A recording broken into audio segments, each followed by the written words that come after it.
Anyway, I'm going to make a video about this popular clip going around that shows that racial profiling exists. Now, let me say first and foremost that racial profiling does exist.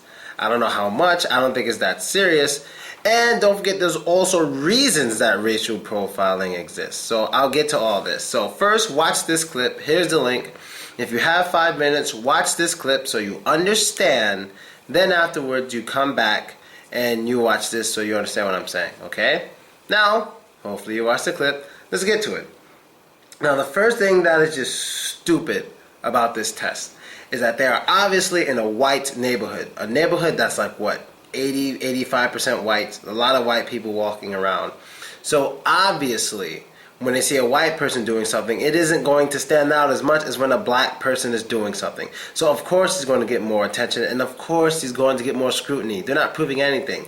If this was a fair test, what they would have done is had the black and white guy steal the bike in a white neighborhood, then went to a black neighborhood and had the black and white guy steal bikes. Then let's see how they're treated. But they left both of them in a white neighborhood. What do you think's going to happen? First of all, most white people have their perceptions of black people from the media, and not even just the media, even shit that black people release about themselves. Whether it's music and they say this is how we are in real life, or whether it's the crime rate or whatever.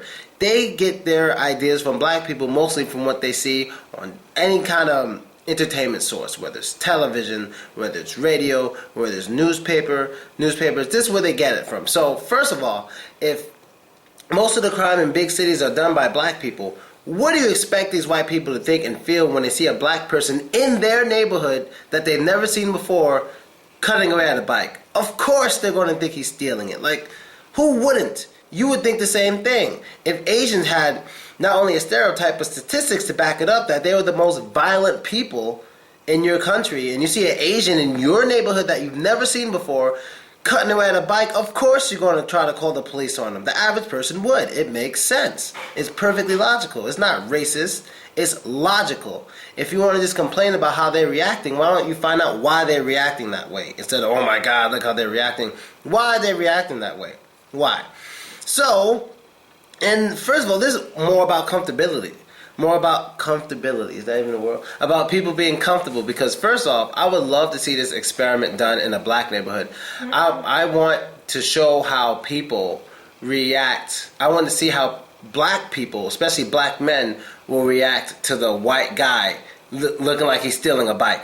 I would love to see that reaction. Oh yeah. But they're not going to do that show. They're not going to do that show. These kind of shows only want to make white people look bad because they know they won't get much negative feedback. If anyone has a show that makes black people look bad, even if it's something they're doing bad themselves, it will be bad. In America, you're only allowed to really make white people look bad in America. And I don't agree. I think everyone should get it evenly. I don't care who you are. If it's true, it's true. If you wanted to say, we have to speak to black people and about their culture, we got to speak to the leaders because black people are committing too much crime.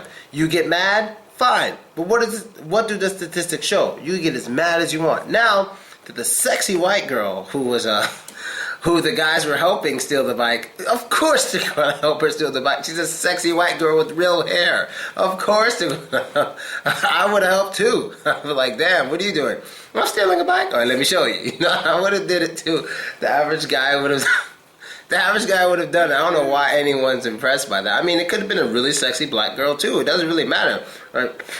When it comes to females, racism is a little different. Like, usually when people are racist, they hate the males of the other race more than they hate the females. So there could be people around here, I'm sure they hate black people. But if they see a black, really hot female, they'll be like, you know what? You know, I can forget about the racism for like a night or two, you know, and spend a night with this black girl, maybe even marry her one day. It's usually towards the males of the race. That's where the racism is strongest. So basically, this test is bullshit until they take those two people to a black neighborhood where it's at least 80% black and see how they exist, or how people react to them, then it's fair. But until then, it is not. It's bullshit. And I'm going to start pointing out a lot of other bullshit I see. And that's it. Later.